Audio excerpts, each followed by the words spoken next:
Olá pessoas eternas, sejam bem-vindos ao canal Segredos Eternos e no vídeo de hoje você vai entender para que casar-se, ou qual o propósito do casamento.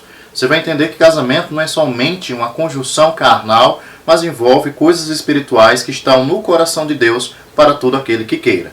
Sou Douglas Carvalho, sejam bem-vindos ao canal Segredos Eternos. Roda a vinheta.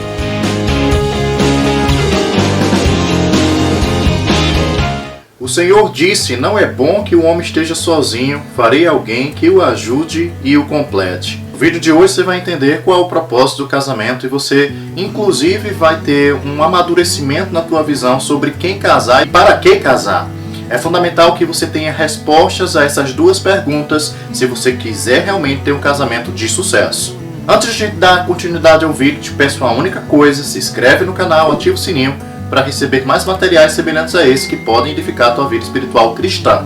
Vamos ao vídeo. Nessa passagem lá de Gênesis capítulo 1, versículo 18, se diz, o Senhor disse, foi Deus quem disse. Não foi o pastor, não foi o familiar, não foi pai nem mãe, foi Deus quem disse. Não é bom que o homem esteja sozinho. Veja, não é bom. Depois de criar tanta coisa boa, Deus percebeu que a única coisa que não era boa é que o homem, no gênero masculino aqui no início mesmo, ele não era bom que ele estivesse sozinho. E Deus, percebendo isso, ele continua falando algo interessante. Ele fala, farei alguém que o ajude e o complete. Algumas versões falam, farei uma parceira que o ajude e o complete. Veja que mesmo antes da queda, Adão tinha tudo para ser pleno em Deus. Em verdade, ele adorava ao Senhor em cada virada do dia.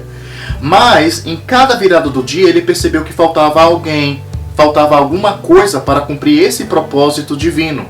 A Bíblia diz que de tudo que Deus procura, o que é mais essencial são verdadeiros adoradores que o adorem em espírito e em verdade. A Bíblia também relata que em cada virada do dia, Deus ia conversar pessoalmente com Adão e Eva, ter comunhão com eles dois. Enfim, um momento propício para que eles dois pudessem o adorá-lo. Mas antes disso, Adão já tinha falta de alguém que o ajudasse e o completasse. Deus, vendo isso, cria a mulher para completar espiritualmente e carnalmente o homem. Veja, a Bíblia relata que no versículo 21, que então o Senhor Deus o fez cair, quem? Adão, né? O fez cair num sono profundo. Enquanto o homem dormia, tirou dele uma das costelas. Para que Deus possa preenchê-lo completamente, é necessário que você se doe a ele. Veja, na moeda que você plantar em Deus, é na mesma moeda que você vai colher. Uma parte biológica de Adão teve que ser dada ao Criador em oferta, para que a partir desse pouco que Deus tem nas mãos dele, ele pudesse multiplicar e criar um outro ser humano do sexo oposto. Então veja, a mulher, ela vem para completar o homem todo o que é sentido, porque ela veio do homem e volta para o homem.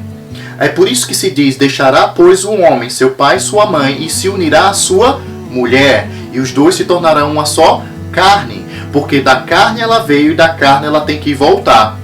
Veja, em Deus, em termos de multiplicação, em termos de plenitude nele, é necessário que você oferte em amor aquilo que ele está requerindo. E Deus colheu essa oferta de Adão, que é um pedaço do corpo dele, da costela dele, como fundamento para criar uma esposa idônea, correspondente ao que ele estava precisando. É um princípio bíblico que é encontrado em várias outras passagens. Na multiplicação de pães e peixes, por exemplo, Jesus, ele requer dos discípulos algo. E os discípulos vão à procura de um garotinho, pegam alguns pãezinhos e peixinhos que alimentam posteriormente a bênção do Senhor, né? Jesus, ele abençoa aquele alimento, contribuindo para a alimentação de somente 5.000 homens, tirando inclusive o número de mulheres e crianças que também foram alimentados a partir daquela multiplicação de pães e peixes. Veja, em Deus, quando você dá algo, há multiplicação. E não é diferente desde a fundação do mundo, na criação do homem e da mulher. Os dois foram criados para o louvor e glória de Deus. Os dois foram criados para a adoração. Então, quer realmente encontrar alguém que é para se casar, é alguém que seja adorador do Senhor. Aquele que é projetado para adorar a Deus, que adora, que busca as coisas do alto, divinas, as coisas do mundo vindouro, essas pessoas, elas são um bom sinal de que você está correto em termos de escolha daquele ou daquela que vai cumprir conjuntamente com você um propósito divino. E a Bíblia continua, dessa costela Deus fez uma mulher e a trouxe ao homem. Finalmente. Finalmente é uma exclamação que foi dada pelo Adão, pelo homem. Ele diz finalmente. Finalmente diz muita coisa. Finalmente diz aquilo que eu tanto procurei, agora eu achei. Mas veja, quando você procura algo em Deus, você tem que dar algo antes a Ele em adoração. E foi isso que Adão fez. Ele deu uma parte da própria carne dele, da essência dele, para que o Criador pudesse fazer a mulher. Então, em Deus, quando você oferta algo a Ele, tenha certeza, o que vem em retribuição da parte dele para você é infinitamente mais do que você pode pedir ou pode pensar. Então, quer encontrar um cônjuge da parte do Senhor, é necessário que você primeiramente se doe em espírito e em verdade a Ele. Adorarás, portanto, o teu Deus de toda a tua força, de todo o teu corpo, de todo o teu entendimento, de todo o teu espírito, enfim, de todo o seu ser, adorando ao Senhor em retribuição. Tenha certeza que para cumprir esse propósito essencial, Ele vai retribuir aquele que faz a mesma coisa em um local completamente diferente, que você nunca viu antes, mas que ao cruzar seus olhos entre si, vocês vão perceber que vocês nasceram um para o outro, não porque A ou B falaram, mas por revelação divina. Então, esse propósito inicial do casamento é para adorar ao Criador.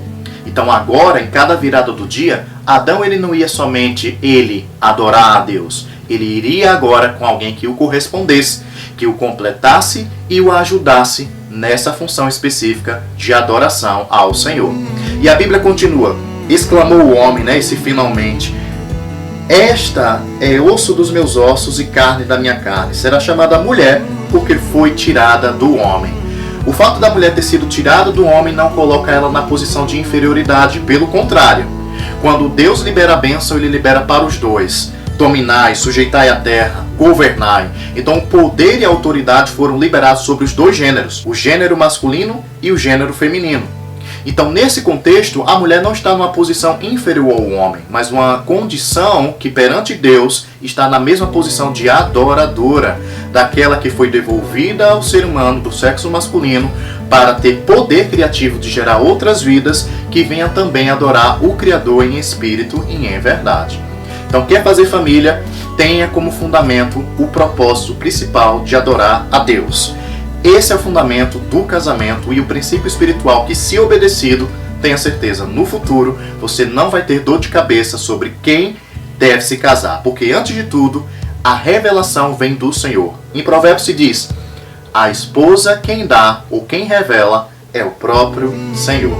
Então, ande no mundo espiritual, que no mundo espiritual você acha aquele que antes da fundação do mundo corresponde ao que Deus tem como projeto, como propósito de vida para você aqui, ainda nessa passagem terrena, para ser cumprido.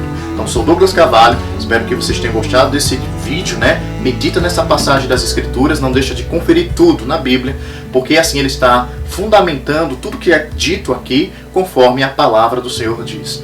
E eu quero que você saiba que você é mais que um número, você é o melhor de Deus. Shalom.